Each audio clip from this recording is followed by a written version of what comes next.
Dapat ng payagan o aprobahan ng International Criminal Court o ICC ang matagal ng request na interim release o pansamantalang paglaya ni dating Pangulong Rodrigo Duterte. Ito ang muling binigyang diin ni Vice President Sara Duterte nang kumustahin ang lagay ng kanyang ama sa ICC detention facility. Paliwanag ng pangalawang Pangulo na para sa humanitarian purpose ay dapat ibinigay na ito sa 8 years old na dating Pangulo ng Pilipinas. Kaugnay nito, nais pa rin ng pamilya Duterte na sa bansa maiuwi si FPRRD kung tatanggapin ng gobyerno at kung payagan na ng ICC. Kung ako, Davao City talaga. Davao City, Philippines. Yun. Okay. Eto na. Pag-release kay PRRD, alam nyo naman yung nangyari kanina. Okay? Alam natin na nanalo at overwhelming yung pagkapanalo na kagustuhan na i-request sa ICC na i-release na po si PRRD diyan sa ICC. Interim release o house arrest. O, ang gusto ni BP Sara at sang-ayon ang mga senador at maraming mga Pilipino sa Davao. Kaya nga naman, kita-kita po tayo mga kababayan. Pag-uwi ni PRRD ron, punta agad tayo ng Davao. Naku, pambihira yung mga hotel doon. Ha? Paunahan na lang tayo mag-book. Baka pati eroplano. Okay? Hindi po para to manawagan ng kung ano paman. Kasi, na-miss natin si PRRD.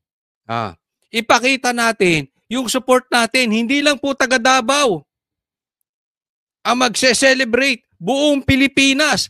Kung kayo kaya nyong pumunta ng Davao, pumunta tayo ng Davao. Kayo mga nasa ibang bansa, kung kaya nyong pumunta ng Davao, punta kayo ng Davao. At doon sa hindi kaya, let's celebrate here in the Philippines. Kahit saan man. Sama-sama po tayo. Kahit house arrest yan doon, kahit na gusto ng ICC na ilibing sa ilalim ng bunker yan, yung house arrest niya, walang problema sa... Ako! Huwag namang gano'n, BP Sara. Ang sabi niya, kahit na ang request ng ICC, kahit ilagay sa bunker, kasi grabe nervous nitong si Tambaluslos, kalalaking tao. Ito si Trillanes, kalalaking tao, kalakas-lakas, bakla ang animal. Takot na takot kay PRRD. So, kahit ang request daw, sa ilalim ng bunker, doon patirahin si PRRD, basta sa Davao, susundin nila. Matindi. May paano kayo? Alam nyo kung sino magaling maghukay ng bunker? Si Torre. Pati hindi pulis, pinasusuotan ng uniforme ng pulis. Tapos gagawin tagahukay ng bunker. Yan, magaling maghukay ng bunker yan. Si Torre. Diyan natin utusan si Torre. Palagay ko, ako naiisip ko, pati yan si Torre. Malapit nang bumaliktad dyan. Bad trip yan kay John Vic. Bad trip yan. Pareha sila mahilig sa camera, di ba? Yung si Mr. Ganon. Gagawin namin yan. Ayon kay VP Sara, handa nilang tiyakin ang pagdalo ng dating Pangulo sa mga pagdinig ng ICC kung matutuloy ito. In fact, I think mas makabuti pa nga kung ibigay na lang yung interim release na yan because we can encourage him to cooperate sa mangyayari na trial kung meron man or mangyayari na hearings kung meron man. And mahalaga sa amin yung word of honor namin sa pamilya. So Tsaka hindi lang word of honor kasi ang ano naman dito, magpa-participate si PRRD kung magkakaroon ng hearing. At definitely tutuparin yun nila BP Sara. Una, sabi niya, word of honor. Hindi lang yon. Alam naman natin si PRRD, alam naman natin ang Duterte, pag madadamay ang Pilipinas, hindi sila gagawa ng kabulastugan. Let us remember this. Ang Duterte ay hindi Marcos. May isang salita po ang mga Duterte. Kung sinabi namin na papaniguraduhin namin na lahat ng hearing na sinabi ng ICC na umattend siya, papaniguraduhin namin na nandun siya at nag-attend siya. Samantala kinumpirma ng Vice Presidente na may pagkakataong nakita si dating Pangulong Duterte na walang malay sa kanyang kwarto. Alam nyo kung bakit ko sinimulan dito? Tingnan po natin na ididikit ko po ito doon sa pagkapanalo ng interim release ni PRRD na ginawa sa Senado. Okay, inuna ko lang to pero pupunta tayo doon sa mga magagandang part patungkol doon sa botohan, patungkol doon sa impeachment ni impeachment ni Bongbong Marcos at patungkol na lang dito sa pagkakatanggal ni Tito Soto maging Senate President. Idudugtong-dugtong po natin, sinimulan lang natin dito. Ngunit ayon kay VP Sara, ang impormasyon ay hindi galing sa mismong ICC. Nakukuha namin tulad nung dinala siya sa hospital dahil nakita siya na walang malay sa sahig ng kanyang kwarto, nakuha namin yon sa hospital personnel.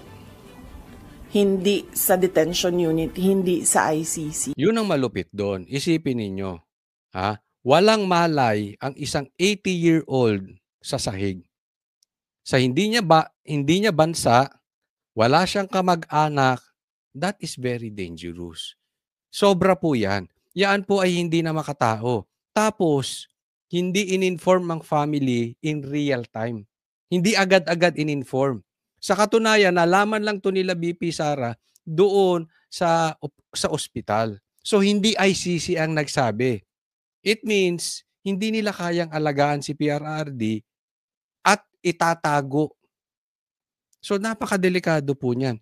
Imagine ninyo, kung kayo ay merong magulang na nasa ibang bansa, 80 years old, nakahandusay, walang malay.